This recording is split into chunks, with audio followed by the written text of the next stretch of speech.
Muito bom. O que nós estamos a fazer aqui é o estudo do Novo Testamento, mas a gente está a extrair a teologia bíblica, né? Ontem gastamos, a aula foi curta, né? Porque gastamos um tempo na apresentação, mas acho que isso é importante. Eu gosto de saber da vida de vocês, né? Eu gostei de saber do Falcão ali. Eu esqueci o nome do policial. Quem é o polícia aí? Quem tem que ter cuidado? Eu acho que é o Jaime, né? Não? É o Jaime. Então, temos que É andar o na Jaime, linha aqui. é o Jaime, pai. O Jaime. Então, mas é bom saber, né? Assim, o que vocês fazem no dia a dia? Porque Deus tem colocado no nosso coração um desejo muito grande de ajudar Moçambique ainda mais, né? E eu fico feliz com. Eu tenho falado muitas coisas boas das turmas de Moçambique, né? Eu acho que Deus tem preparado algo especial para frente, né, Claudinei? A gente sente isso. O nível de entusiasmo é grande no Brasil. Mas é meu desejo que vocês também tenham esse entusiasmo pela palavra de Deus. Hoje nós vamos falar o batismo de Jesus, né? Obviamente, todos conhecem muito bem esse texto, né? É um dos textos que os teólogos sistemáticos gostam de usar para falar da Trindade, né? O Pai, o Filho embaixo e a pomba, né? Como pomba, o Espírito descendo e permanecendo, né? A pergunta que cabe na teologia ali é se Jesus não tinha o Espírito de Deus antes, né, daquilo, e obviamente que a resposta é claro que ele tinha, né? Mas na imagem do batismo, a imagem do batismo ela serve para nós. Ela é um retrato daquilo que acontece com os seguidores de Jesus, os discípulos de Jesus. Então, nós somos, como Paulo diz, nós, unidos com Cristo nesse sepultamento, né? Nesse batismo, como é dito lá em Romanos 6. E o Espírito Santo, então, passa a habitar em nós. O batismo, de fato, acontece na conversão. O batismo nas águas, né? Ele é, mais uma vez, um testemunho público, né? Da nossa fé, daquilo que já aconteceu. Embora o meu professor do Novo Testamento aqui em Fort Worth, ele falava, nós temos que ter cuidado de não sermos tão batistas, de pensarmos que uma pessoa não pode se converter no batistério, né? E ele dizia, eu acredito que muitos crentes se convertem até na hora do batismo, é quando eles, ali, diante da responsabilidade, do compromisso que assumem, é quando a decisão realmente é feita. E é interessante esse ponto de vista. Isto é um pastor batista, né, de carteira assinada e tudo, que falou isso. Entendeste, Francisco? Ele fala, há muita gente que na hora, no dia do batismo, que realmente fala, olha, sim, agora eu estou a firmar um compromisso com Deus, não é? E estou a entregar minha vida de fato. Acontece. E eu já batizei pessoas que eu acredito que foi o caso, sabe, assim, que estavam ali à espera e ainda estavam assim, batizo, não batizo, e no dia da profissão de fé, né, é que tomaram a decisão, pastor, eu quero mesmo, e é isto, é hoje. E eu já tive alguns casos assim, não sei se vocês já tiveram, mas comigo já aconteceu de pessoas que bem ali naquela semana antes do batismo, né, quando todos iam batizar, estavam na dúvida, vão, não vão, já tinham feito treinamento, discipulado há meses, mas ainda faltava aquele momento, né, não, eu quero mesmo a decisão. E é uma verdade, às vezes as pessoas podem, né, sentir realmente o compromisso por esse evento tão importante na vida delas. Pois bem, é, o próximo texto, Claudinei, se pudermos colocar aí, é o texto da tentação de Jesus no deserto. E eu gostaria de que vocês gastassem um tempo, né, para refletir sobre Nós vamos ler aqui, né, e há uma diferença de ordem entre Mateus e Lucas. Né? Lucas ele troca a ordem do segundo e terceiro, a segunda e terceira tentação, mas o que são essas tentações? Né? Em que áreas da vida Jesus foi tentado, o que isso tem a ver conosco, não é? E há um dado curioso, né? Jesus responde a todas as provas do diabo com a palavra de Deus, não é? Mas há algo interessante sobre isso. Eu queria que vocês me dissessem. Né? As citações de Jesus, elas vêm todas de uma única fonte. e eu quero saber que fonte é essa. Vamos ler o texto, Claudinei, pode ler para nós, por favor? De 1 até o Posso sim. fim. Aham. E nós Então, vamos... Pode. então Jesus foi conduzido pelo Espírito ao deserto para ser tentado pelo diabo. E depois de jejuar 40 dias e 40 noites, sentiu fome. Então o tentador aproximou-se dele e disse: Se tu és filho de Deus, ordena que essas pedras se transformem em pães.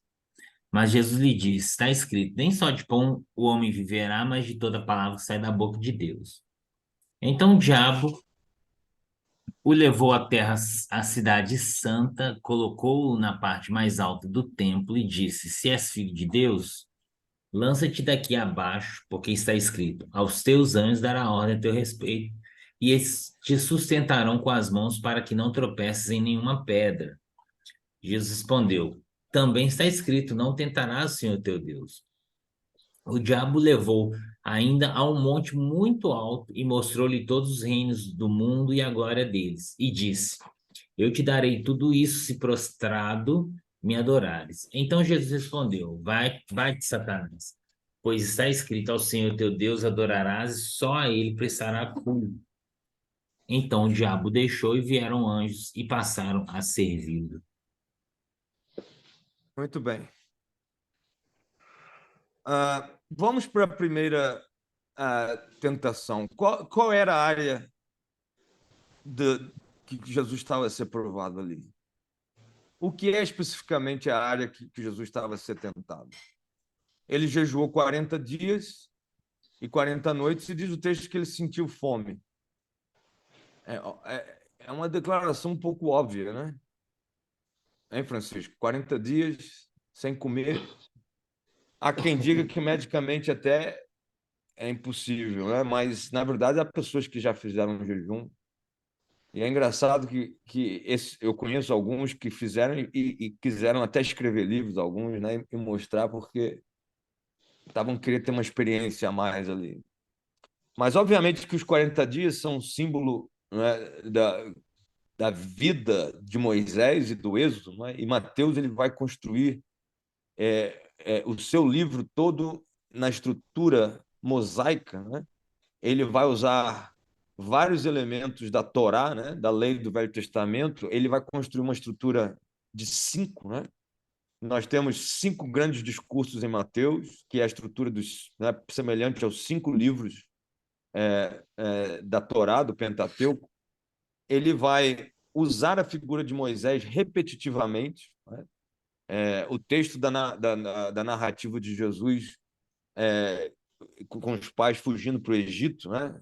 O José tem o sonho, ele vai levar o filho para o Egito, e depois disso tudo aí na vida adulta dele, 40 dias, né? Simbolizam, é um número que simboliza, obviamente, a provação, o tempo de espera do deserto, a vida de Moisés, né? Porque 40 dias ele ficou na terra do seu sogro lá antes de voltar para 40 anos ele ficou, né? Ali aguardando Deus falar alguma coisa para ele voltar e libertar o povo no Egito. E aqui, né, obviamente, que o pão, né, 40 dias, o pão era a grande questão do deserto. Né?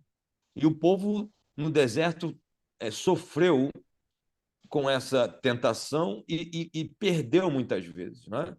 Então, a questão de Hebreus, por exemplo, quando fala que o povo sucumbiu no dia da provação, Massá Meribá, né? Em Êxodo, é porque eles se lamentavam de não ter a comida, os pepinos, os melões, né?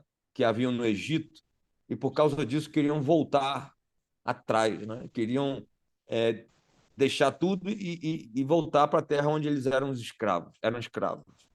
Aqui Jesus, então, é apresentado por Mateus como alguém que passa por essa prova, né, que o povo hebraico, na verdade, já tinha falhado, né, e fez até o próprio Moisés falhar quando ele bate na rocha por água, né, e fere a rocha 2 vezes, né, e com isso ele traz para si a consequência de não entrar na terra prometida.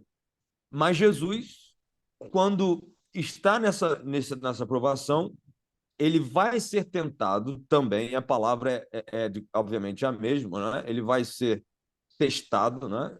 E nós vamos, em Claudinei, daqui a pouco eu vou pedir até você fazer o grego com eles para a gente poder começar a usar as palavras. Mas se quiser colocar a palavra aí, tentação, seria interessante no grego, só para eles verem um pouquinho. Então, a palavra tentado tem uma ideia de que pode ser um teste, uma prova, né?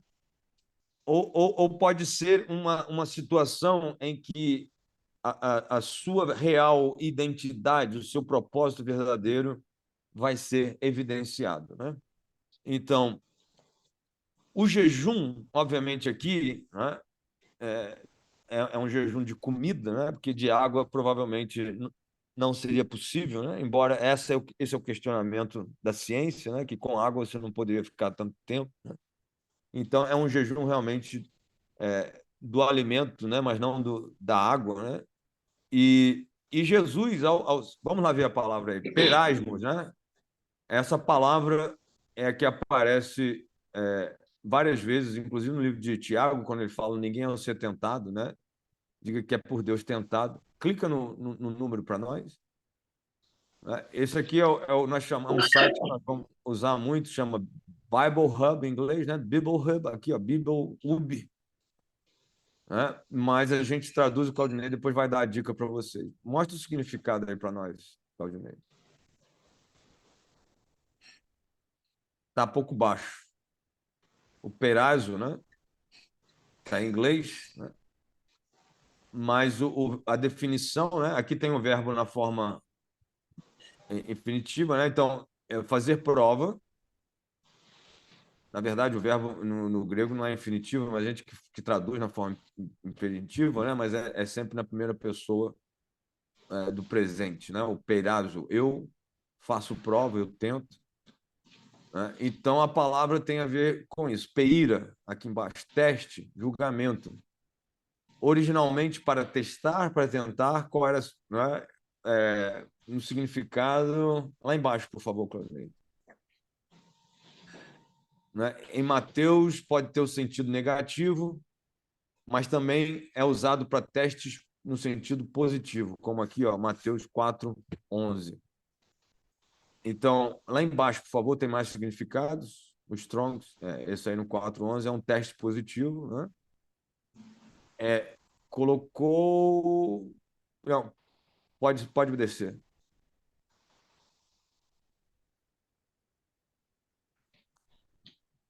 É ali mesmo, o A. A firmeza, né? Propósito de averiguar sua qualidade ou o que ele pensa ou como ele se comportará. Era meio a questão de Jó, né? No Velho Testamento, Deus estava se agabado da qualidade daquele servo que ele tinha, né? E Satanás então foi ver se era assim mesmo, né? E Jó foi tentado. Nós não precisamos entrar aqui muito no sentido da tentação, porque vamos falar isso em Tiago, onde o texto realmente aborda. Mas o fato é que havia uma tentativa, não é, de Satanás de tirar, fazer Jesus falhar, não é?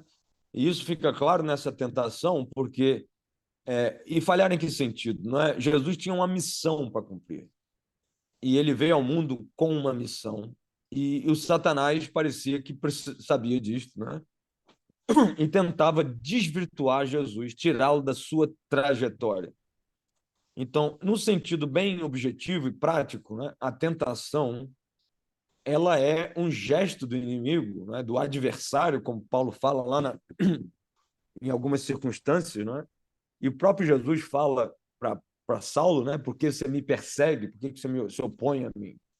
Então, é um movimento do opositor à trajetória que Deus tem dado para as nossas vidas, e aqui, no caso, para Jesus. O que representa o pão? Desculpa, depois de 40 dias. Que área da vida é essa que Jesus foi tentado? Alguém escreveu aqui. Eu quero que vocês escrevam também no chat, por favor. Não, ninguém escreveu, não. O que o pão representa para nós? Ó, o Carlos e o João José entraram aí. O que o pão representa para nós? Desculpa. Eu acho que o pão, né? Ela representa o alimento espiritual, né?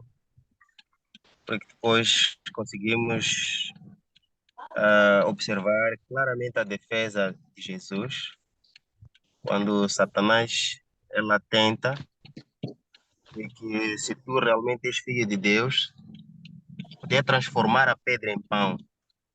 Então Jesus respondendo e disse: está escrito que nem só do pão viverá o homem, dando a perceber que o alimento espiritual é algo que nós somos tentados até nos dias de hoje, né? Satanás tenta tirar a palavra que está diante de nós, né? É mais ou menos isso que eu tenho como contribuição.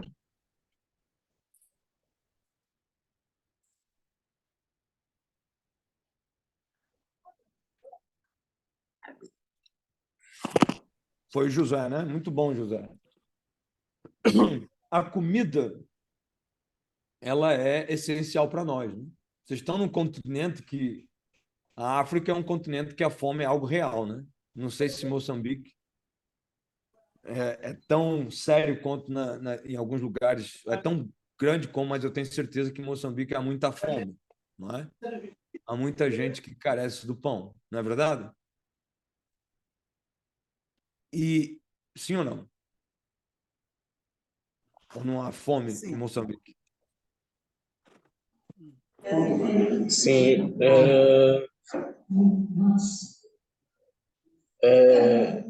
em Moçambique é, é um país, na verdade, de muita fome. O país tem muita fome e muito mais para esses dias atuais. É muita fome mesmo. Então, a fome, um ser humano com fome, não é?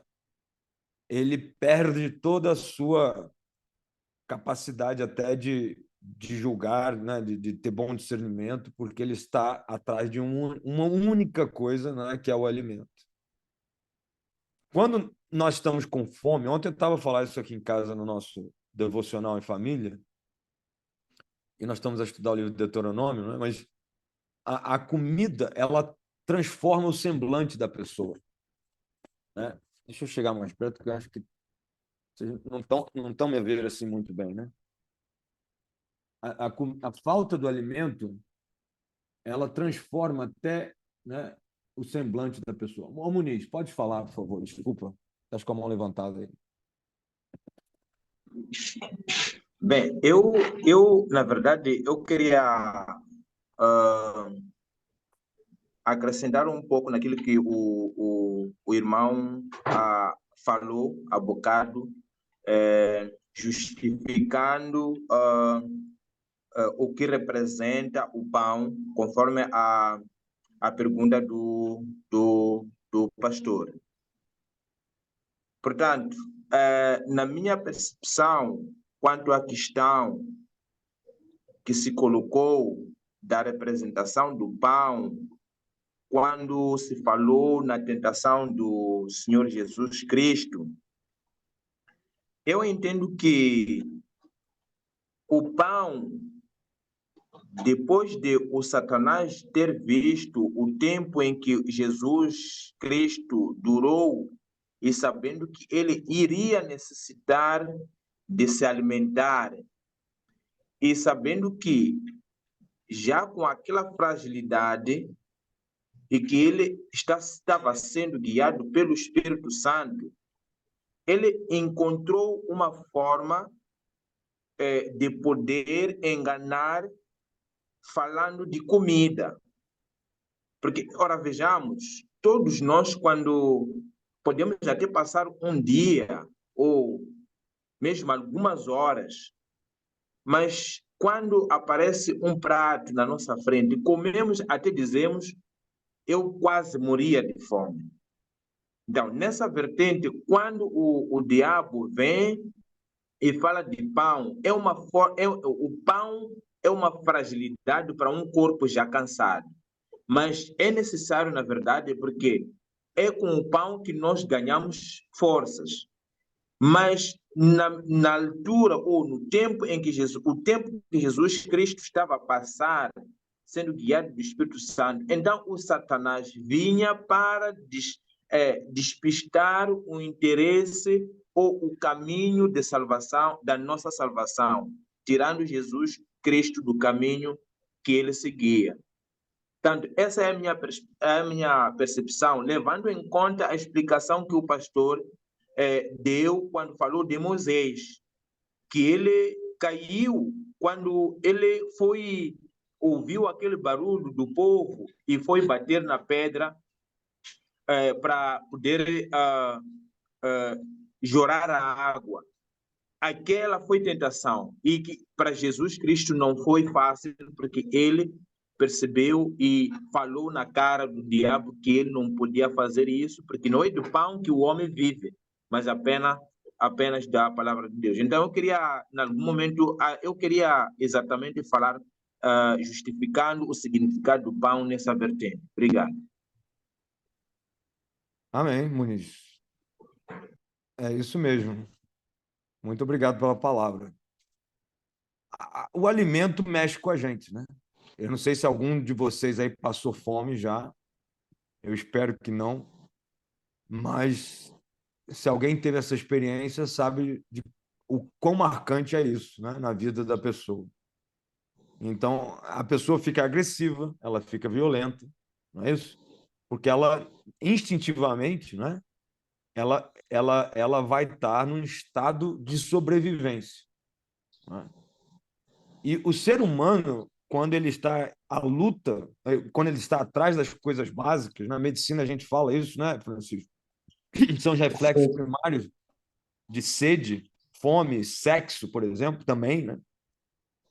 A pessoa, o homem, ele pode virar, ele pode virar um animal, não é isso? Ele pode se bestializar, porque os instintos mais básicos da biologia, né, da constituição do ser humano vão florescer. Vão ou não vão? Alguém se reconhece nisso aqui, né? Nós, homens machos, né? Chega em casa, o comer não está pronto, tu estás ali 6 horas sem comer, a mulher já sabe, é melhor eu fazer o comer do meu marido, senão, né, o homem vai ficar bravo. Da mesma forma, né, quando o homem também, né, com a parte sexual, ele também, se ele ficar, né, há muitos dias sem, né, a atividade sexual, ele vai ficar mais agressivo, né? A testosterona vai dominar a mente do sujeito. E o que acontece?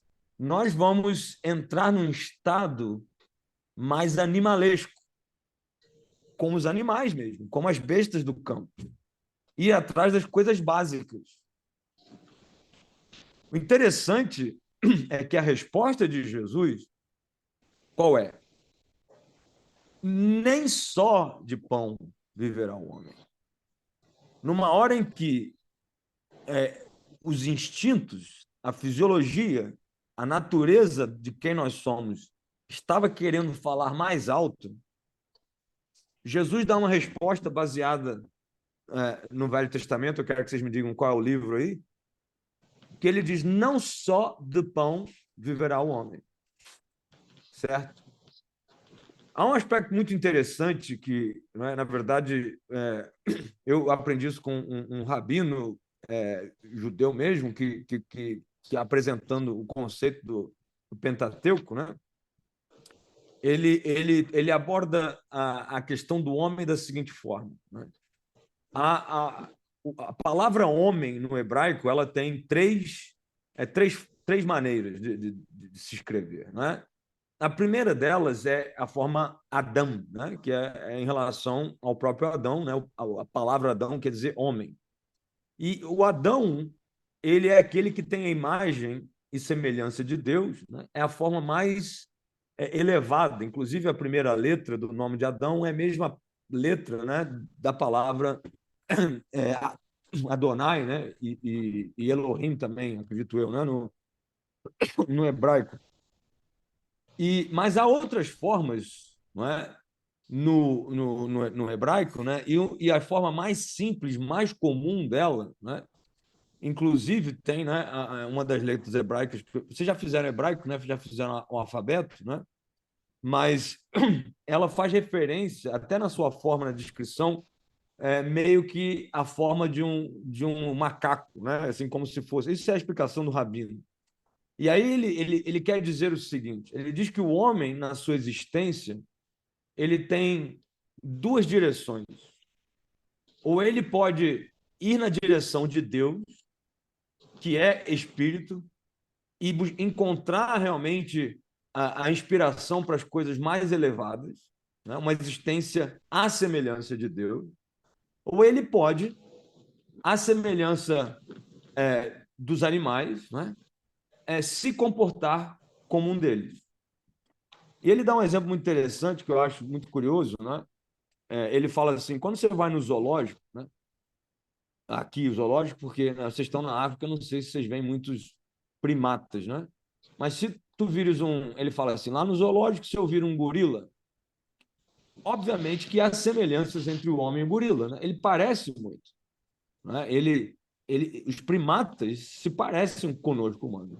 E algumas pessoas acham até que nós somos fruto da evolução disso, que eu acho que é um tremendo de um disparate, né? E, obviamente, eu não acredito nisso de nenhuma forma. Mas a gente consegue ver no gorila, se tu parares para observar o gorila, que ele tem algumas semelhanças conosco, né?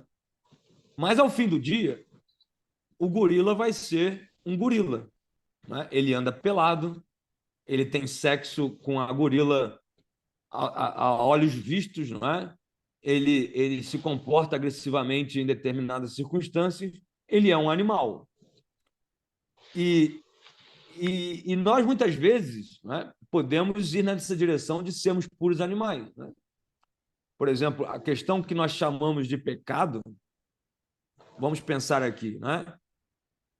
Fazermos sexo com qualquer pessoa, qualquer mulher que esteja disponível para nós, pelo simples fato de que ela é uma fêmea que quer sexo e você é um macho que quer ter sexo, fora do laço do casamento, fora, né, da ordem qualquer estabelecida pela sociedade ou por Deus.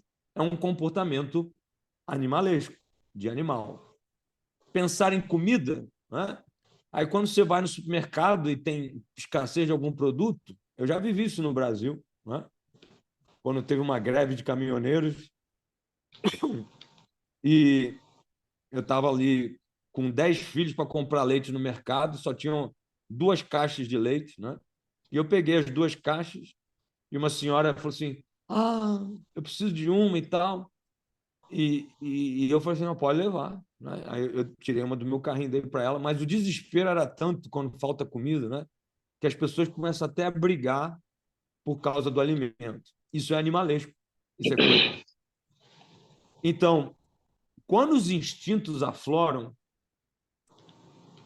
o animal aflora em nós também. E o Mordecai Kraft, né, esse rabino, ele fala o seguinte: quando ele era pequeno, a mãe dele, quando ele sentava à mesa, presta atenção nisso, quando ele sentava à mesa, a mãe dele falava assim: Mordecai, senta-te direito. Já lavaste as tuas mãos? Olha, não deixes cair comida fora do prato. Não é? Come com garfo, corta com a faca, limpa a tua boca. E o cão dele, que vinha também com ele depois das brincadeiras para comer, comia no chão, deixava a ração sujar o chão, fazia uma bagunça. E ele diz: a minha mãe nunca ralhou com o cão por causa da bagunça que ele fazia, mas comigo era em cima de tudo aquilo que eu fazia de errado. E olha o que ele diz. Eu acho isso muito interessante do ponto de vista judaico aqui na Torá, porque tem a ver com isso. A minha mãe, ela me cobrava a educação e a atitude, por quê? E não cobrava do cão, por quê? Porque as expectativas que ela tinha para mim, como ser humano, eram muito maiores do que aquela que ela tinha para o cão. Entendem esse conceito aqui? Ele está dizendo o seguinte, e este é o conceito não é, que os judeus absorvem até no livro que nós vamos falar aí, mas o homem ele foi feito à imagem e semelhança de Deus para ele viver a vida de uma maneira elevada e não se deixar sucumbir às coisas que são animalescas. Não é? Quando um pastor, por exemplo, se lança a um ato sexual com uma mulher da igreja, outra mulher, ou um crente faz isso, ele está sucumbindo à sua natureza animal, carnal, né? E isso é a própria definição de pecado.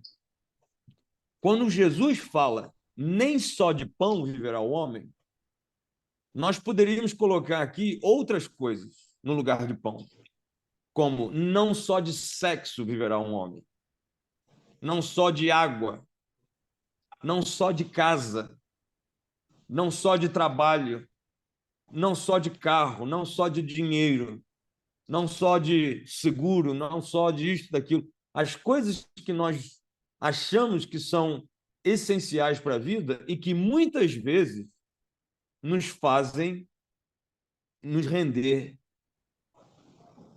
vendendo o propósito que realmente Deus tem para as nossas vidas. Se nós temos um chamado, nós aqui, pastores, seminaristas, evangelistas, missionários, nós precisamos entender esse conceito, primeiramente. Nós precisamos vencer, não é, aquilo que muitas vezes parece ser essencial para todas as pessoas, e as pessoas dedicam suas vidas a ir atrás disso. Da comida, do pão, não é? Do próprio sexo, do dinheiro. E entendermos que há algo, como o homem Adão, a imagem e semelhança de Deus, que é o nosso chamado. Nós somos seres espirituais. Nós não somos animais na savana, soltos aí para fazermos o que queremos ou não queremos. Mas nós fomos feitos à imagem e semelhança de Deus. Esta é a lição de Jesus nesta tentação. O que temos mais de importante aqui? Qual é o texto que Jesus está a citar? Vocês já viram aí qual é a referência do Velho Testamento? O meu volume está baixo, Claudinei, ou estou falando alto? Que a minha voz está meio... Vocês estão me ouvindo bem? Para mim está tranquilo aqui. Estamos ouvindo. Eu tenho a tendência a levantar a voz quando eu acho que tem dificuldade de internet e tudo, aí eu fico assim... Mas acho que eu estou forçando um pouco aqui, eu tenho que guardar um pouco. David, por favor. E abre a câmera para nós te vermos, por favor, se puder. David. Lembrando a vocês que o chat, em português como é que chama? É chat também, né, Claudinho? Vocês podem usar para escrever e fazer perguntas e colocações. David. Sim, pastor. Era para fazer lembrar o texto.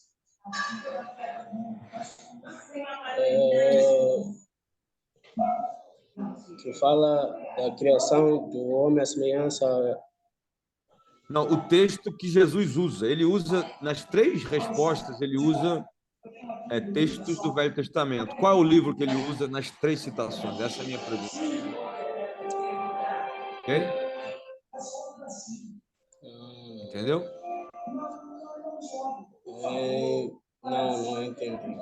Mas aqui estava querendo dizer sobre a semelhança no Gênesis 1:27. Fala sobre a semelhança, né? Da sua imagem. Claudinei, se você puder me fazer host também, controlar. Ok? Muito bom. Tá bom, David? Sim. Qual é o texto? Alguém já descobriu? Tem bastante ruído no fundo, David. Alguns celulares têm a função de captar o som só, né, e fechar o fundo. Não sei se o de vocês tem, mas às vezes o microfone capta muito som do background lá do fundo. Qual é o texto que Jesus usa? Não encontraram aí na concordância bíblica? Podem escrever no chat aí. Então, olhem para este gráfico aqui. Este é um quadro que nós vamos usar muito. Inclusive, o Claudinei, se tiver o cubo aí para mostrar, a gente até mostra, porque, né, temos que preparar para mandar esses cubos lá para os irmãos em Moçambique. Mas no nosso cubo de evangelismo, no nosso folheto de evangelismo, que nós usamos do projeto, está aqui, ó, posso mostrar aqui. O primeiro quadro, são 7 quadros, né? O primeiro quadro, a nuvem aqui é Deus que cria o homem e a mulher, né? Cria todas as coisas, Deus é o criador de todas as coisas. O segundo quadro é este aqui. Né? Deus está aqui, o homem e a mulher virando as costas para Deus e indo até a árvore do conhecimento do bem e do mal e comer do fruto, né? Do conhecimento do bem e do mal. Há alguns elementos aqui importantes nessa trajetória. O adversário, a tentação está ali, né? E o que temos? Nós vimos, né, que Jesus ele vence como na tentação que o povo sucumbiu no deserto. Agora, ele vence também na tentação que Adão e Eva, não é, sucumbiram no jardim. Não havia um fruto aqui para comer ou não comer? Não havia isto? Era também uma questão de comer ou não comer, não é isto? E obviamente que era questão do conhecimento do bem e do mal, mas uma coisa que fica claro nesta figura, e por isso que nós gostamos muito dela, é que o pecado realmente, a questão do pecado original, ela partiu primeiro do se virar as costas para Deus. Porque Deus havia falado que daquela árvore, se eles comessem, eles iriam morrer. Há uma maneira, a maioria das pessoas pensam, não é, que a lei, a Torá, não é, ela serve como Deus castigou Adão e Eva pela desobediência, não é? Mas, na verdade, a pergunta que cabe aqui é que o que aconteceu primeiro? Não é? O comer do fruto ou esta quebra do relacionamento para com Deus? Na verdade, é muito provável, e eu acredito que é isso que aconteceu de fato, porque a palavra Torá, no hebraico, né, ela tem muito mais o sentido de instrução do que de uma lei, né, que deve ser, que pode ser quebrada. Né? Então, a morte, ela não seria necessariamente um castigo de Deus nesse sentido, mas uma consequência como parte daquela decisão de comer o fruto. Então, Deus, ao falar para Adão e Eva, né, a pergunta que eu quero fazer para vocês vão me responder. Ele estava dando um mandamento que se eles quebrassem, não é, Deus os castigaria com a morte, ou Deus estava a dar a eles uma instrução no jardim, dizendo, olha, se vocês comerem daquela árvore do fruto lá, vocês vão morrer. Tentando ilustrar aqui essa questão. Né? Se eu tenho um filho aí de 4 anos que está ali na cozinha, né? e ele está a querer colocar a mão nas panelas quentes, né? Então a mãe fala assim, olha, se tu colocares a mão aí, vais te queimar. Né? E a mãe está a dizer que se ele colocar a mão, ela vai queimar a criança, ou ela está a dizer que a consequência dele colocar a mão lá vai ser realmente a queimadura. O meu filho mais velho, quando ele tinha essa idade, ele começou a fazer isso, pegar a cadeira, querer subir no fogão, e a minha mulher ficou muito preocupada. E ela falava, falava, e toda hora ela tinha que ir ali atrás dele, porque ele estava perto do fogão. O João Pedro, meu mais velho.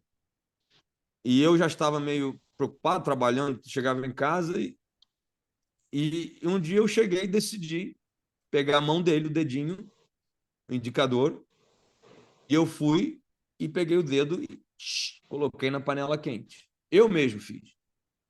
Né? Para ele, de uma vez por todas, entender que a panela realmente iria queimá-lo. Para exatamente ele não se queimar por todo com uma água quente e tal. Então, a pergunta que eu faço aqui, eu quero ouvir de vocês. Onde, o que é esta questão do pecado original? Qual foi a tentação? Eva viu o fruto que era agradável aos olhos e ela comeu. Né? Estamos a falar de comida aqui. Mas Deus nos castigou por causa disso?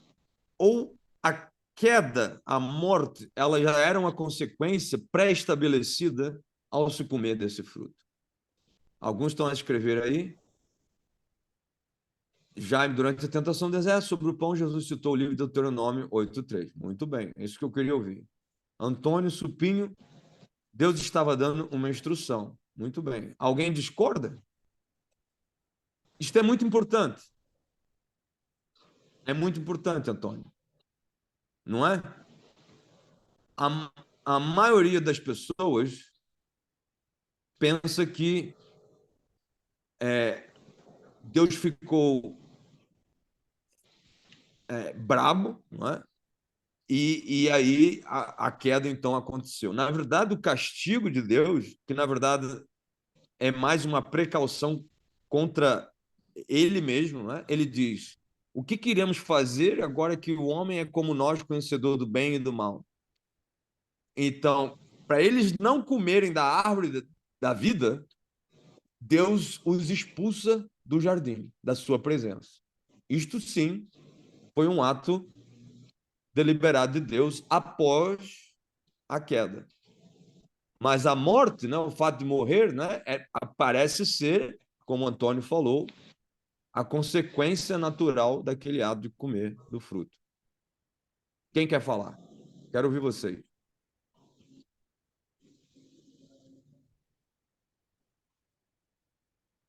Ninguém? Podem escrever também.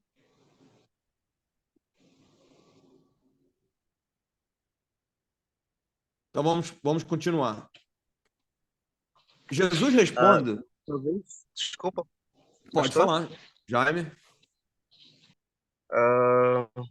Talvez como estamos a falar com relação ao pecado de Adão e Eva, talvez tentar buscar esse espaço para poder comentar algo que em algum momento muitos cristãos têm se deixado levar, porque tem girado nos mídias, a sociedade em si, tem uma mentalidade tal que vão referenciar de que eles, por comerem a fruta, eles sentiram de que estavam nus e acabam concluindo de que eles fizeram relações sexuais. Então, é sempre bom, quando falamos sobre isso, comentar, porque a sociedade pensa assim. Das relações sexuais? Sim. Você acha, tu achas que eles não tinham tido relações antes?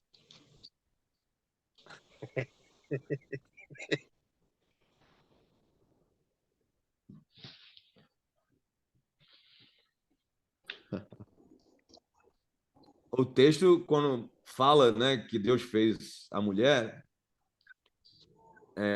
Adão fala Isha, né? Ish é homem, é uma das palavras para homem no hebraico, que é a palavra natural. Adam, Ish, né? E aí ele fala da mulher, Isha. Então, ele identifica nela como sendo semelhante a ele, não é isso? E de fato, é diferente também por ser, né, de outro gênero. Há uma questão, nós não vamos falar disso agora, a teologia bíblica feminina, né, da mulher, né? Essa imagem da mulher, das prostitutas, a prostituta do Apocalipse e tal. Na verdade, podemos falar.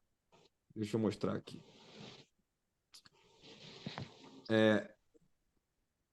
É um gráfico um pouco complicado, mas eu espero que vocês entendam.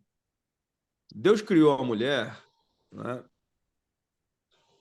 E ela foi... O homem foi uma criação objetiva de Deus, né? Deus criou o homem para ser o senhor do jardim, o gerente, né? Ele deu músculos, a voz forte, né? E ele dominava sobre os animais. E diz o texto que Deus mandou ele dar os nomes aos animais, e o nome que Adão desse, esse seria. Então, a autoridade de Adão era total. Ele dava o nome, dar nomes é realmente uma autoridade sobre a criação que Deus deu a nós, deu a Adão, né? Mas o texto fala que não havia uma companheira, né, que fosse idônea a Adão, e Deus decidiu então fazer a mulher. A mulher, ela não é feita de acordo com o critério da objetividade, né, da força, do domínio, mas ela é feita com o critério da estética.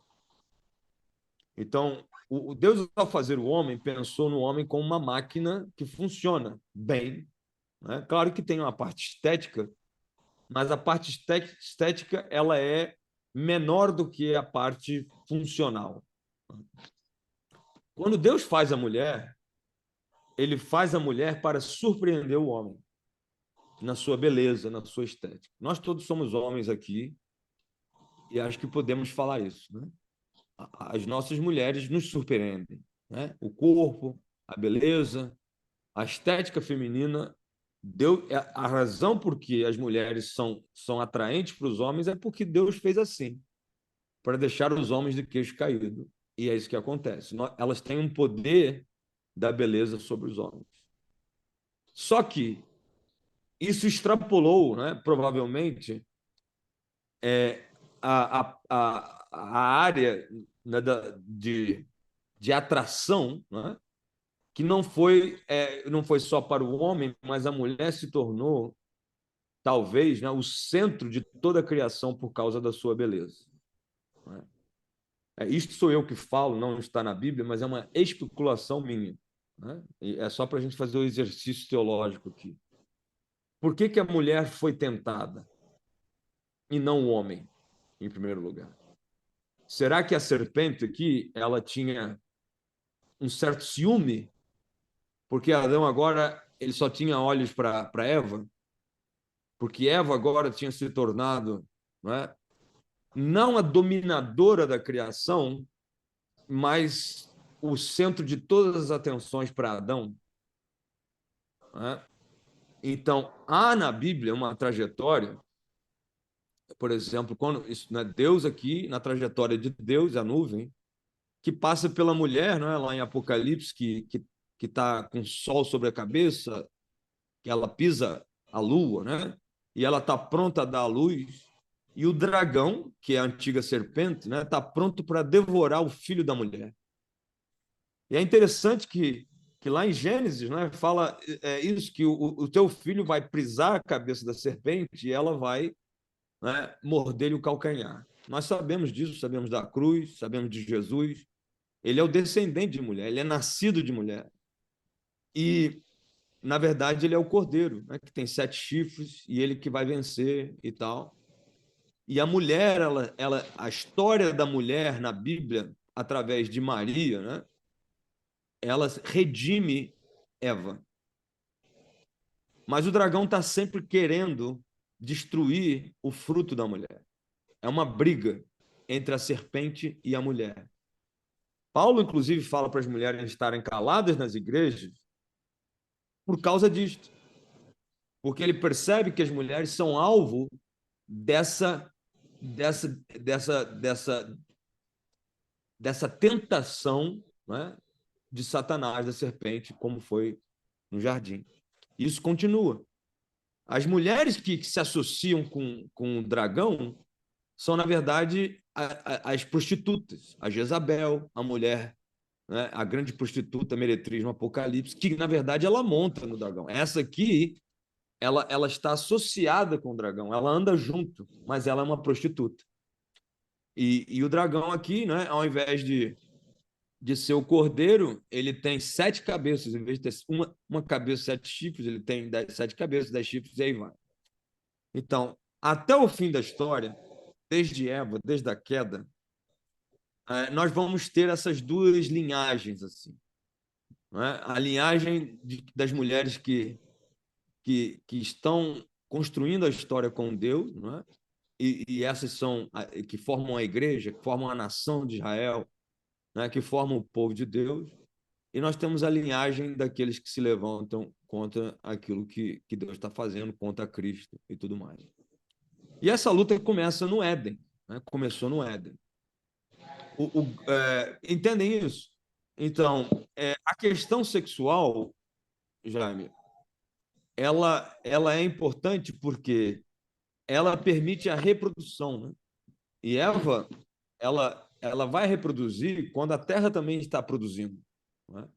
E ela produz o seu primeiro filho, e o primeiro filho ela gosta tanto que ela quer ter outro, mas a verdade é que o primeiro homem nascido de mulher é um assassino, né? Mata o seu próprio irmão, e aí a história, né, da queda vai piorando, caindo cada vez mais.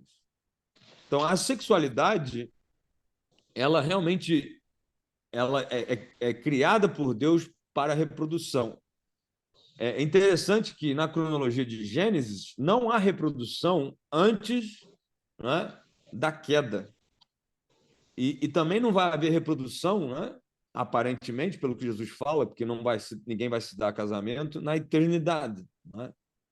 Isso é um dado muito curioso, porque a reprodução humana ela só é possível no período da queda mesmo, né? Ela é possível entre o Jardim do Éden, a expulsão do Jardim do Éden e o fim da história. E isso é um fato curioso, né? Porque com a reprodução humana nós vemos uma multidão de pessoas que ora vão buscar a Deus, né? Querer realmente se voltar para Deus, ou vão seguir o caminho da serpente e do diabo. Então, isto é um tópico muito interessante, né? Que a gente pode explorar em outras vezes, né? Mas seria o sexo o pecado, né? Essa talvez a pergunta que você está falando aí. Mas a verdade, o que eu queria te responder é o seguinte: a sexualidade é um comportamento animal. Sim ou não? Quando nós fazemos sexo, eu quero até abrir as câmeras aqui de vocês para vocês entenderem. Há em nós um instinto muito natural. Nós somos pastores, eu sempre falo isso. Eu sou pastor, mas eu gosto de sexo. Eu sou o único aqui? Não. Não é? Por quê? Não. Não sou. Não é? Eu tenho 10 filhos. Eu tenho um filho meu que fala que eu tive sexo com minha mulher 10 vezes para ter 10 filhos. Eu falei, não foi, não. Foi bem mais do que isso, né? Mas, assim,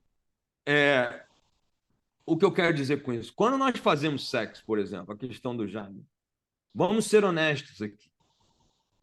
Não há muito do instinto animal em nós que vem, que aflora? Sim ou não? Quando nós estamos com muita fome mesmo, depois do dia de trabalho, tu ficas ali 6 ou 7 horas sem comer, as ganas de comer não é o lado animal em nós? Hein, Francisco? Não é?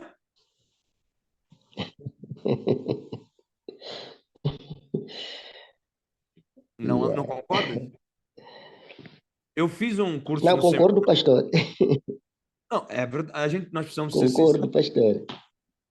E a sexualidade, para nós, mesmo com a nossa esposa, ela é um desafio para a espiritualidade também. E Paulo até fala disso, que quando a mulher, para se dedicar à oração, ela pode ficar sem, né, se relacionar com o marido, mas não por muito tempo. Lembra desse texto? Uhum. Por quê? Parece que as coisas elas meio que competem uma com a outra. Verdade, não é? Eu fiz um curso no seminário Batista aqui, eu tive que fazer essa classe lá para completar a carga horária. e se chamava Fé Cristã, Ética Cristã e Sexualidade, né? E foi até um missionário americano no Peru, um professor bem velho que deu a classe, mas ele era muito tranquilo. Mas os livros textos que nós usamos falavam da sexualidade, eu até tenho eles aqui, como se fosse um ato. Eu tinha um autor que queria dizer que quando ele tinha sexo com a esposa, ele estava num ato de adoração a Deus, como se tivesse a cantar um louvor, ou a ler a Bíblia, e algo assim. E eu levantei na classe e falei: eu acho que isso aqui não é muito bom da cabeça, o que ele está a dizer. Porque a última coisa que eu estou a pensar quando estou a fazer sexo com a minha esposa é que eu estou ali diante de Deus a oferecer algum tipo de louvor e adoração. Para mim, são coisas bem diferentes. Inclusive na Bíblia, o texto até que nós lemos ontem, o próprio sacerdote Aimeleque, quando fala para eles comerem o pão da proposição, ele fala: vocês estão longe de mulheres? Porque a própria Bíblia ela diferencia, né, o ato do sacerdote, quando está a fazer lá o serviço no templo, ele precisa se abster das relações por um tempo para exercer determinados ofícios.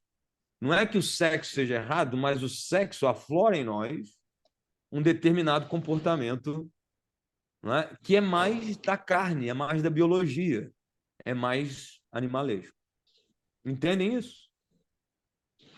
Então, muitas vezes a gente só pensa assim, é pecado ou é santidade? Mas a verdade é que a Bíblia, ela trabalha muito, inclusive no Velho Testamento, o conceito do preparo para fazermos as coisas de Deus, né?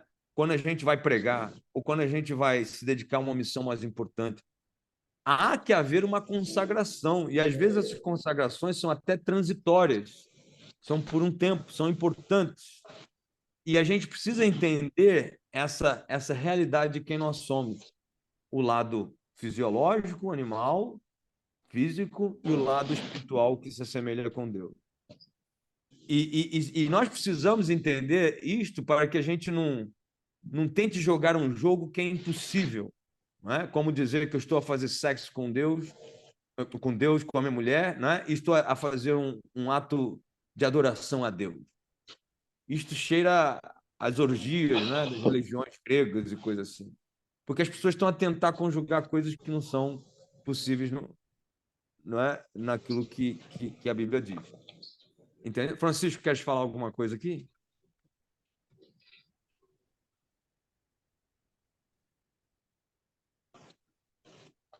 Vamos seguir, então? Olha esta imagem, outra, né? Sobre a tentação de Jesus. Vocês lembram da história de Esaú? Não é? Esaú, ele era um caçador, né? Viril, cheio de pelos, quer dizer que ele era bem, né? Testosterona alta nele, lá os níveis. E isso às vezes só traz problemas, né? Porque ele chega da caça desesperado para comer, não é isso? E quando ele sente o cheiro, né, das lentilhas lá que Jacó tinha preparado, ele vai e por causa da sua fome, do seu desespero, ele abre mão da sua primogenitura. Não foi assim? Então, a subsistência, o lado animal toma lugar, toma primícia, toma frente do propósito da vida dele, da missão da vida dele. E ele entrega a sua primogenitura por causa da comida. Percebe? Como isso é importante, como isso é um tema grande na Bíblia. Então, Jesus vai responder, coloca o texto para nós, Claudinei, por favor. Nem só de pão viverá o homem, mas de quê? O que diz o texto? De todas as palavras que saem da boca de Deus. De toda palavra. Diz, Amém. não sou do pão que viverá o homem em todas as palavras. Então, Pastor, qual é a fonte? Fala, Francisco, quero ouvir. Sim, eu quero falar para não sair, para eu sair explicar. Pastor, quando estivemos, ainda estamos na mesma tecla, quando estivemos a falar, olhando para Mateus capítulo 4, ali na tentação de Jesus, e depois o irmão levantou a questão relacionada ao livro de Gênesis, ali onde fala de pecado e sexo. Aí eu fiquei com uma impressão. Uma outra impressão que ficou comigo nesse texto de Mateus, ali na tentação de Jesus, não sei se estou errado, queria pedir ajuda, é de que também me parece que isso nos ensina que o Satanás aproveita.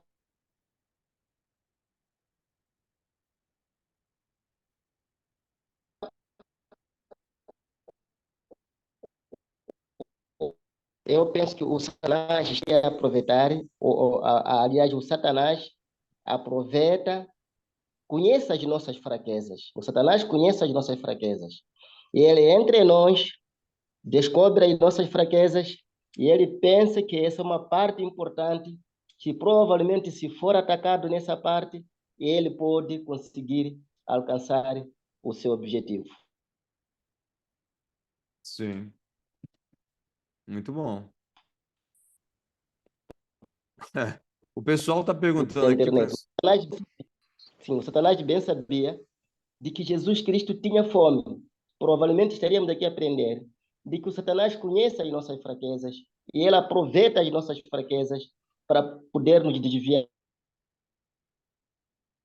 Sim.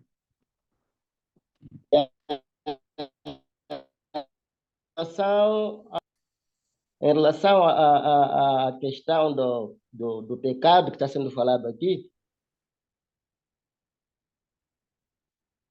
Cortou um pouquinho esse final. A questão do pecado é o quê? Desculpa.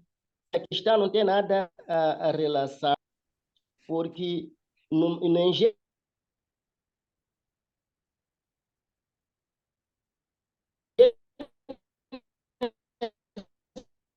já havia dito: multiplicai-vos e enchei a terra.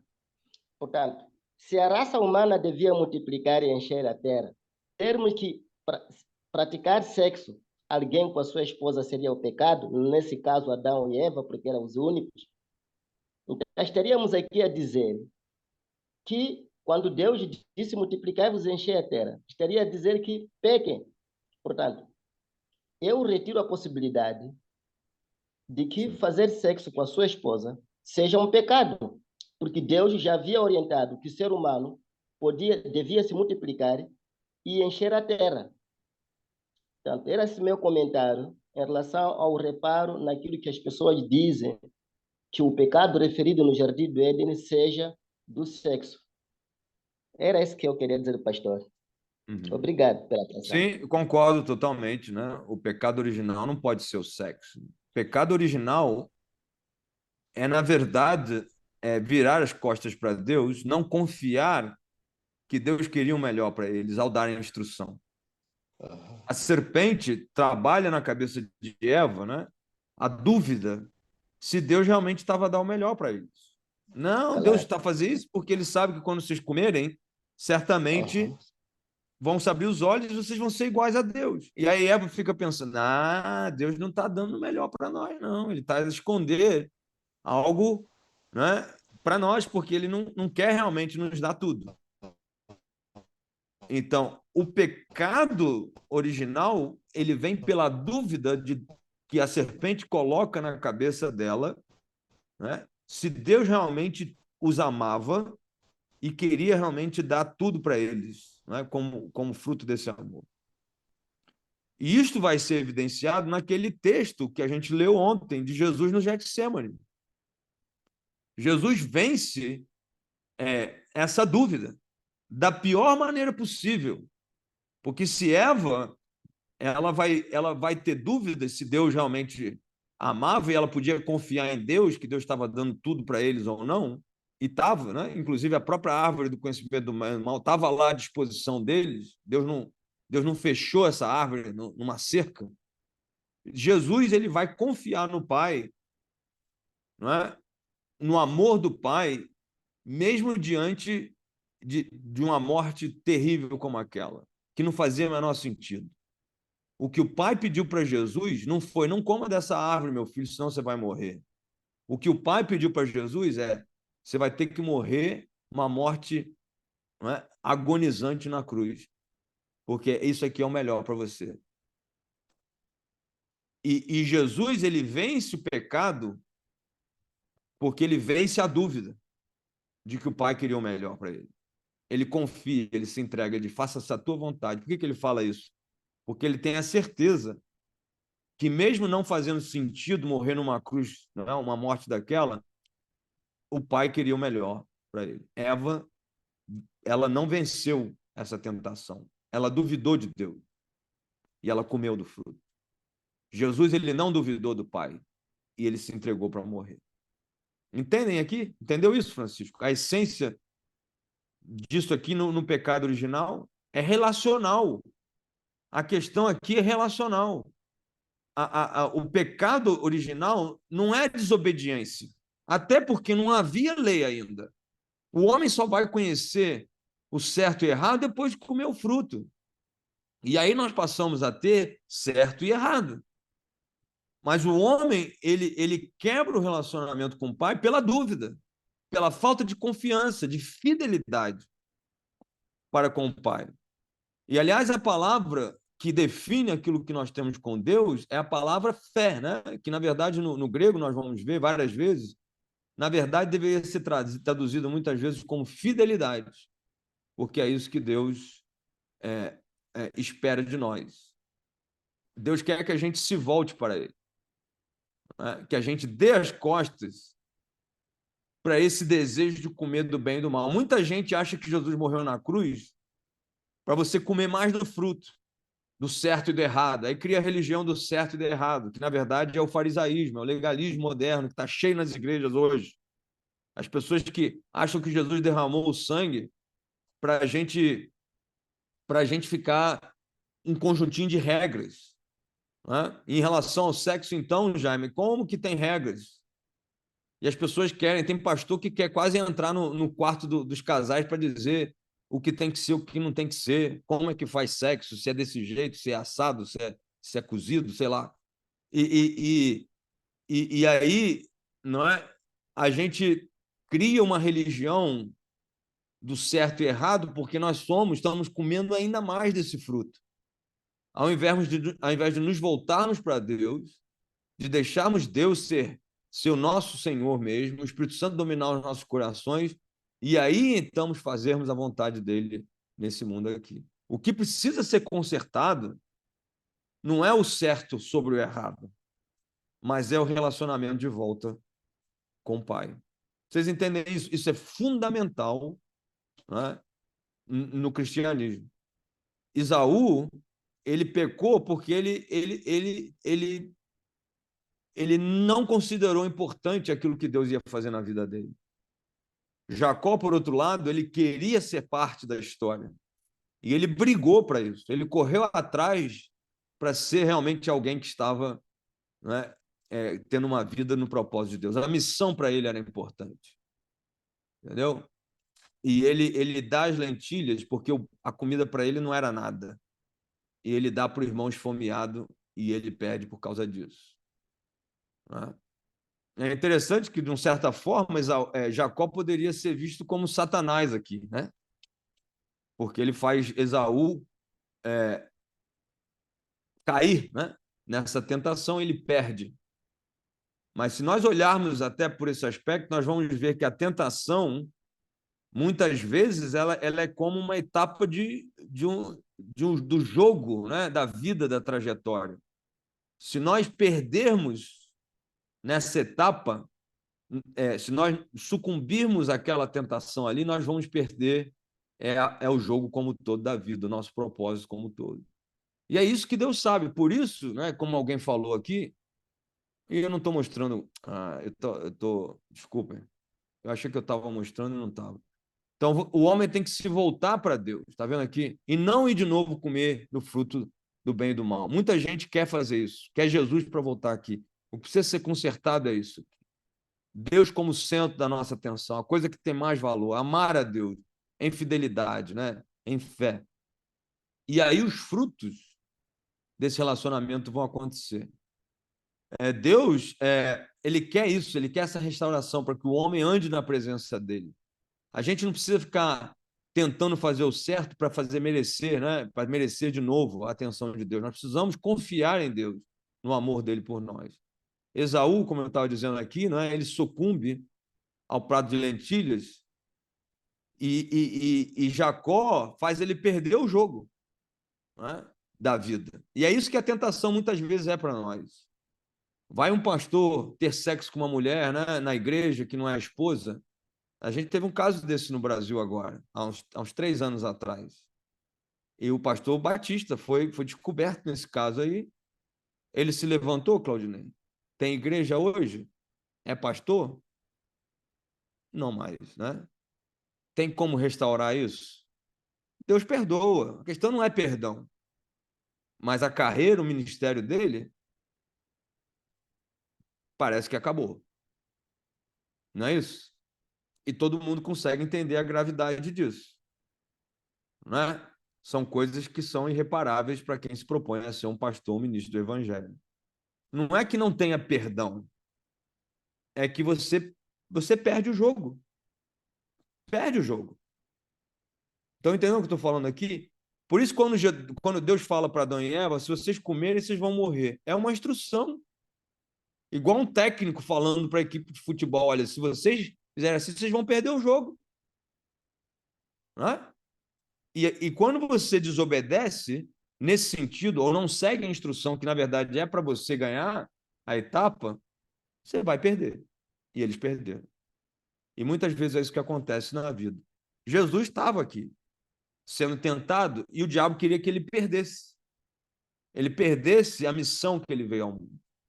Não é? No livro de Deuteronômio, Claudinei, se puder colocar aí para mim, né? O texto fala que nós devemos amar a Deus de toda a nossa alma, de toda Qual a é a nossa... referência? É o 6? 6. De toda a nossa alma, de toda a nossa força e de todo o nosso coração. A tentação de Jesus são em 3 áreas. E as 3 citações de Jesus vêm de Deuteronômio. O livro de Deuteronômio, o nome diz, não é? É segunda lei. Muita gente acha que é mais é uma repetição do livro de Êxodo. Mas, na verdade, o livro de Deuteronômio, ele foi escrito por Moisés, né? Pela lei, tradição oral, mas provavelmente ele foi publicado no tempo de Josias, né? No 7º século, 640 a 609, foi quando Josias viveu e redescobriu a lei. E o livro de Deuteronômio era o grande livro no período interbíblico e no tempo de Jesus. Por quê? O livro de Deuteronômio, além de trazer a lei, né, reapresentar a lei que estava em Êxodo, ele trazia essa abordagem de ter a lei, mas ter também a lei guardada no coração, de amar o Senhor de todo o coração. Por isso, quando Jesus responde aos fariseus o que é a lei, como se resume a lei, ele fala amar a Deus sobre todas as coisas e ao próximo como a ti mesmo. O livro de Deuteronômio é esse livro, no Pentateuco, que traz a lei realmente para o aspecto relacional. Deixa lá, Claudinei, por favor. Deixa lá. Então, o que seria, né, nessas tentações de Jesus? Nós vamos ter o pão, nós vamos ter a segunda tentação, que é se jogar, né, do alto do templo, e nós temos a terceira, que é adorar o diabo. O que seria coração, alma e forças? Eu quero que vocês pensem nisso. No caso do alimento aqui é o quê? Né? O que é? Eu vou dar essa primeiro e depois vocês fazem as outras duas. Quando Jesus responde, nem só de pão, e ele fala a palavra viverá. A palavra alma, né, tanto no hebraico quanto no grego é a palavra psique, né? mas no Gênesis fala que Deus sopra no homem o espírito de vida, ele se torna alma vivente. Alma quer dizer a sua vida, né? A vida em você, a vida como veio de Deus para nós, a vida como nós somos, não seres humanos superiores, né? Com a mente, com a capacidade de viver algo maior, não da forma do animal, não como o cachorro que lambe né, a tigela lá, mas como o menino que senta à mesa tem que se comportar porque tem expectativas mais elevadas. Então, quando Jesus fala nem só de pão, é porque ele está falando que a alma, que é a parte viva dele, onde está a vida realmente nele, ela se abastece de outras coisas. Ela depende de outras coisas. Quando Jesus se encontra com a mulher samaritana, todos eles estavam com fome, Jesus estava até com sede. Ele vai pedir água à mulher samaritana e os discípulos vão comprar comida. Mas depois de ter aquela conversa com a mulher samaritana, Jesus, ele se sente abastecido, alimentado. Ele não tinha comida, pão. Mas quando os discípulos voltam, o que Jesus fala para os discípulos?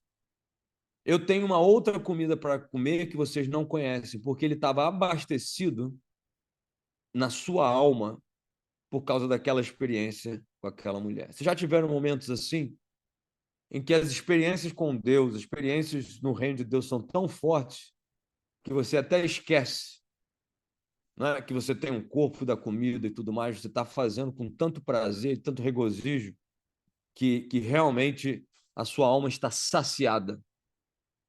E a comida, ela parece que fica num plano bem inferior. Então, quando Jesus está falando nem só de pão, né?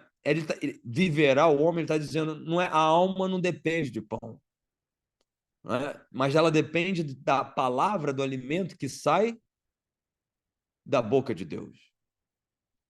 Entenderam aqui? O eixo que a gente precisa trabalhar na nossa vida? Na hora que a gente ficar nervoso pela comida, ou nervoso pela falta de sexo, né? Nervoso porque falta dinheiro no banco para pagar as contas, o que a gente tem que se lembrar? Qual é a minha missão na vida? Será que o Pai realmente está me dando o melhor? Eu posso confiar nele? Ou eu vou ter que ceder à serpente porque ela está querendo dizer que Deus não está me dando tudo? E deixar minha alma ser abastecida por aquilo que Deus está dando. Não vender a nossa trajetória por causa de um prato de lentilhas. Amém? Amém. Amém. Alguém fez umas perguntas aqui capciosas, né? Disse que muitos acham que Jesus morreu na cruz. Não, Jesus morreu na cruz. Eu falei que muitos acham que Jesus morreu na cruz para voltarem para a árvore do conhecimento do bem e do mal e comer mais do fruto. Jesus morreu na cruz para que a gente pudesse restabelecer o nosso relacionamento com o Pai. Foi isso que eu disse. Ok? Claro que Jesus morreu na cruz. Claro que morreu. O nome da fruta proibida é a fruta da árvore do conhecimento do bem e do mal. Esse é o nome. É isso que...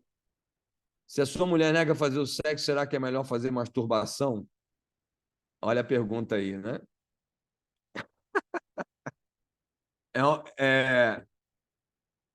Todo mundo acha que agora estamos na sessão fazer perguntas para o pastor, né? Eu já tive perguntas capciosas aí, não sei, já está fugindo muito do assunto, né? Mas teve uma vez que perguntaram se sexo anal também era permitido, né? Eu digo para vocês que qualquer pastor, né, não deveria jamais entrar na questão conjugal nessa profundidade. Todo crente ele tem que se relacionar com Deus e entender, né, o que Deus está fazendo na vida dele, tanto para a maneira de fazer sexo, quanto, né, esse relacionamento que ele tem que ter com a mulher. Sexualidade não é uma coisa simples, não é uma coisa fácil, né? O Francisco é médico, aí ele sabe também, né? A parte da sexualidade do homem é extremamente complexa. Tem gente que nem deveria casar, né? Porque há muitas pessoas aí que são assexuadas. É uma verdade médica hoje que existem artigos escritos, inclusive, para isso. Tem pessoas que não têm disposição até sexo, não são homossexuais, né? E há pessoas que realmente vivem vidas sexuais e precisam disso. Então, equilibrar isso no casamento é um desafio tanto, né? Precisa uma boa dose de hormônio, mas precisa também uma boa dose de espiritualidade e temor a Deus, né? Para que um casamento funcione. Então, eu não vou te responder para que você depois vai dizer, o pastor falou isso, falou aquilo, né? Porque há muita gente que quer as regrinhas. O sexo pode ser assim, porque daqui a pouco estão perguntando, o pastor Jário falou que na hora da transa lá só pode ser de ladinho, ou posição papai e mamãe, ou não pode sexo assim, ou não pode sexo assado. Eu jamais, Bamolece, vou entrar nesse jogo como pastor, entendeu? Eu jamais vou permitir que alguém me coloque numa posição de dizer o que é certo e errado em relação à sexualidade do casal. Eu não fui chamado para isso. E a Bíblia não cria uma cartilha para isso. Nem no Velho Testamento, né, há nas leis casuísticas, nas 613 leis casuísticas, né, há uma descrição daquilo que é certo e errado nisso.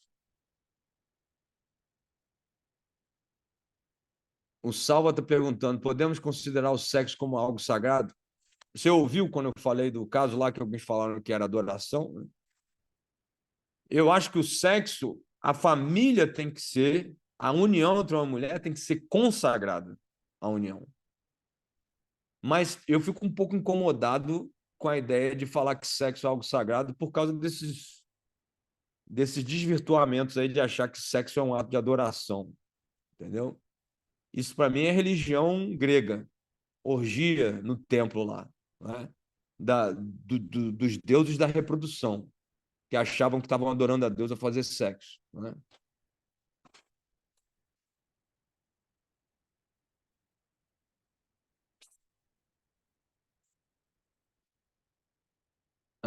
Antônio, então, Amazia, quem é Amazia?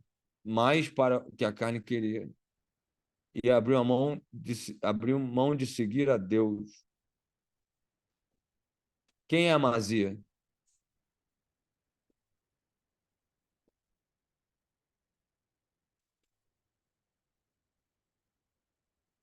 Oi? Quem é Amazia? Desculpa, eu não. Minha câmera Sim, desligou. Amazias, o profeta de Betel, e o que servia ao rei Jeroboão. Desculpa, cortou aí. Você está falando do personagem bíblico? Parece que Sim, sim. pastor. Você está falando de Amazias? Explica mais aí que eu não estou entendendo se você está querendo, onde você quer chegar. Ou não, estou querendo falar um pouco a questão do.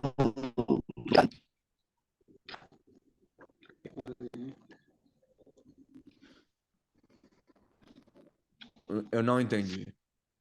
Está cortando. Alguém entendeu, Claudinei? Você me entendeu? Passou ainda não.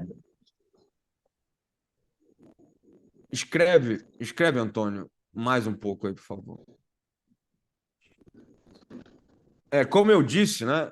A sexualidade é um ato bem biológico,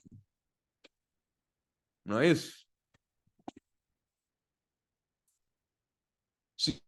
Sinceramente, né? Eu não consigo pensar que quando um homem está com uma ereção ali até sexo, ele vai estar pensando em Deus que está no ato de adoração.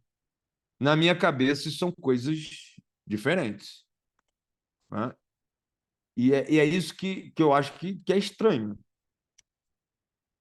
né? são coisas da biologia, da carne, certo? A união entre o homem e a mulher, ela é sagrada,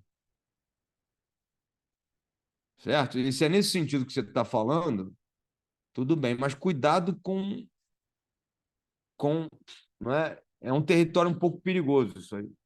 Eu não sei porque minha câmera não está querendo ir. Ok? Tá na hora da janta, né? Quase, mas a segunda tentação, a gente só vai começar aqui para vocês refletirem. Coloca o texto para nós aí, Claudinei, por favor. O diabo leva Jesus, obviamente que aqui ele está numa visão, né? Há uma discussão sobre isso, eu acho meio irrelevante, mas o texto de Mateus. Então ele leva ele, não é, para o alto do templo e fala, olha, se lança daí, né? Porque está escrito que aos seus anjos dará ordem que te proteja, né? Te sustentarão com as mãos para que não tropeces em pedra alguma. O que é essa tentação? O que é? Qual é a resposta de Jesus? Qual é a área, né? Dessas três áreas de Deuteronômio: alma, coração e força. Qual é a área que está sendo trabalhada aqui? Quero ouvir vocês. Podem escrever aí.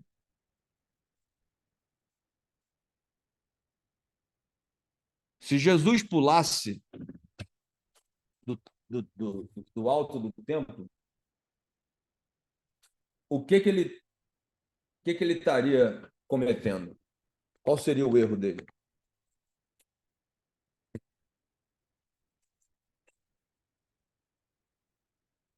Hein?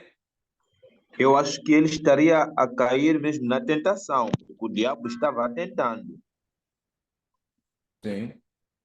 e perderia Bom, mesmo o seu objetivo principal, que era salvar o povo. sim. Mas o que vai na cabeça de alguém que pula esperando Deus salvar? Alguma vez você já pensou em fazer isso? Será que nós, às vezes, fazemos isso em relação a Deus?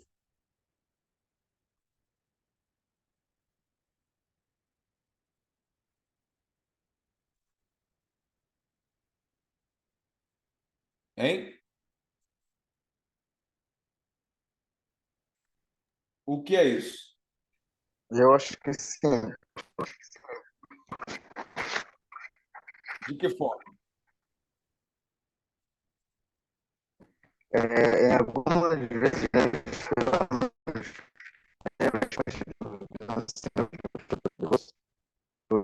se Jesus saltasse naquele momento, ele estaria também provando se Deus poderia lhe salvar.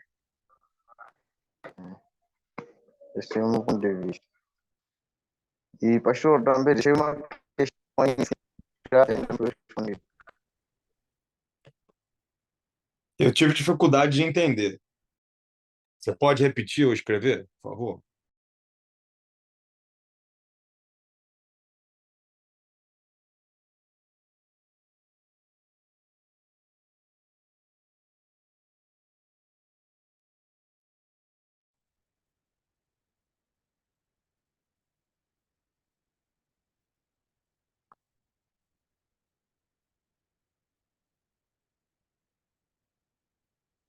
Claudinei, me ajuda, por favor. Eu não entendi.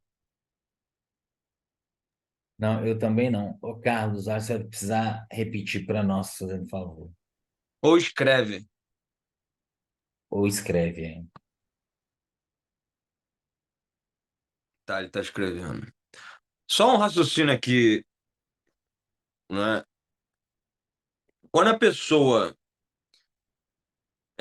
se lança, imagina Jesus se lançar no templo, do alto do templo, e ele, na cabeça dele, ao se jogar, vamos ver se Deus vai me segurar mesmo. Primeiro, ele ia fazer isso com que objetivo? Havia uma missão ali, um propósito? Ele ia salvar alguém com isso? Ele iria obter um resultado, não é, para o crescimento do reino de Deus com isso? Na verdade, Jesus, quando fez todos os milagres que o Novo Testamento, os evangelhos sinóticos chamam de sinais, maravilhas ou prodígios, Jesus sempre foi muito cauteloso para não criar para si mesmo uma fama que ele não queria. Ele fazia isso para a glória do Pai, e ele fala: tem que ter sinais para que vocês creiam, porque se não tiverem, vocês não vão crer. Mas ele achava, até parece que em muitos textos, ele preferia nem fazer os milagres. Exatamente porque o ser humano ele vai atrás dessas figuras de poder, os super-homens, os ícones, né? Tentando criar um tipo de adoração idólatra. E não é à toa que Jesus está na parte mais alta do templo. Porque aqui é o lugar do ícone, da imagem, do santo, né?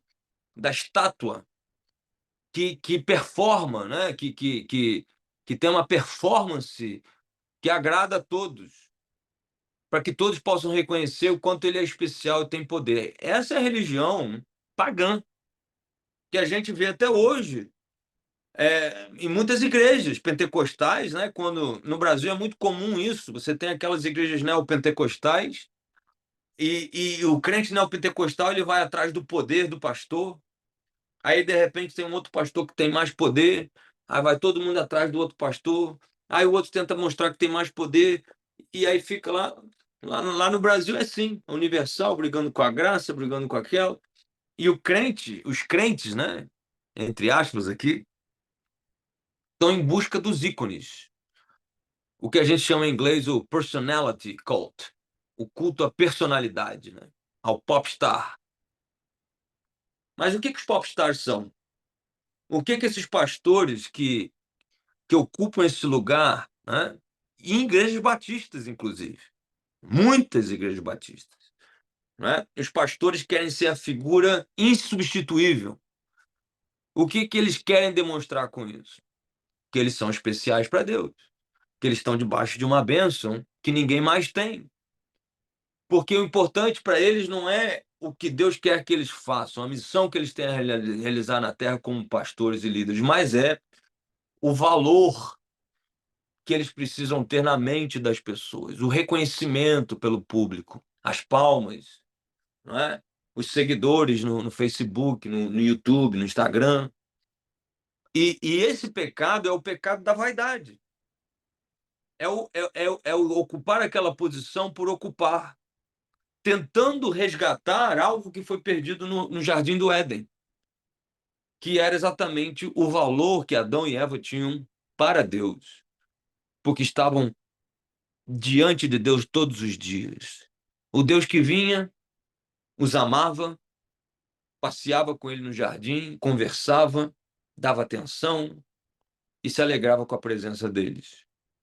Após a queda, o homem foi invadido pelo sentimento: eu vou morrer agora. Não sei o que vou comer. Vou ficar doente. E a ansiedade, a angústia, a depressão, a baixa autoestima tomaram conta do ser humano. E agora, por mecanismos carnais, sociais, materiais da vaidade, o homem tenta resgatar para si o valor. Né, Francisco? Nós fazemos a faculdade de medicina e somos senhores doutores. E lá no Brasil a gente diz, né, que, até falando de cirurgião, né, que os médicos, todo médico acha que são deuses, né? O médico acha que são Deus, o cirurgião ele tem certeza que é. Né? Isso é uma brincadeira que se faz no meio médico, mas é exatamente por causa dessa arrogância que vai no coração do homem ao tentar resgatar o valor que foi perdido na queda. Porque esse valor só Deus que pode dar. E esse valor é dado não por uma prova, não é, de quanto Deus nos ama, mas ele é dado quando nós estamos próximos do Pai, quando nosso coração está junto com o dele. Notem que Jesus não precisa disso, porque ele e o Pai, eles são um, eles andam juntos. E Jesus sabe qual amor que o Pai tem por ele, quanto amor ele tem para o Pai e o valor que ele tem para o Filho. Na verdade, como filho. Na verdade, no batismo, Deus, a voz, não é, vem do céu e fala: Este é o meu filho amado, em quem eu me comprazo, em quem eu me alegro. Então, Jesus ele tinha certeza do seu valor para o Pai, o quanto ele era amado, o quanto ele era especial para o Pai. Essa tentação é a tentação desse sentimento de nós querermos ter um determinado tipo de poder para realmente resgatarmos esse valor perdido no Éden, para que as pessoas vejam, não é? E é o poder, não é, que vai fazer a gente ter dinheiro, prosperidade, a casa, o emprego, o valor social. E aí sim, então eu vou ter provas de que Deus me ama, que Deus cuida de mim. Esse cristianismo é um cristianismo fraco, barato, né? Que não serve. No encontro de Esaú com Jacó, nós tínhamos esses dois mundos sendo em conflito aqui. Esaú queria vir ao encontro do seu irmão, Jacó, demonstrando os seus cavalos, as suas mulas, os seus cavaleiros, as suas riquezas, cavaleiros. E ele estava ostentando o que ele tinha, para dizer que Deus tinha abençoado ele materialmente, que, no final de contas, ele não tinha perdido essa bênção. E, por certo, ele não perdeu o material. Mas enquanto Esaú se preparava para encontrar-se com seu irmão, tentando fazer uma demonstração do que ele tinha nessa terra aqui, Jacó, ele lutava com o anjo. E ele lutava com o anjo não para que ele tivesse mais ovelhas, ou mais bois, ou mais ouro, ou mais vestes, ou mais qualquer coisa que fosse demonstrar materialmente a bênção que ele tinha. Mas ele lutava com o anjo do Senhor para ter convicção, certeza absoluta de que Deus estava abençoando ele e a sua descendência. Não da maneira de Esaú com os bens materiais, mas a bênção de ser parte da história de Deus na terra. A bênção de poder ser parte da família daquele que queria trazer o Redentor lá na frente. Ser bênção na trajetória da sua vida. Eu pergunto para vocês, de que lado que vocês querem estar? Qual o tipo de cristianismo que vocês vão seguir nisso? Será que as bênçãos de Deus, a bênção de Deus para a sua vida, ela precisa vir com a prova daquilo que é material, tangível, no sentido, não é, dos homens?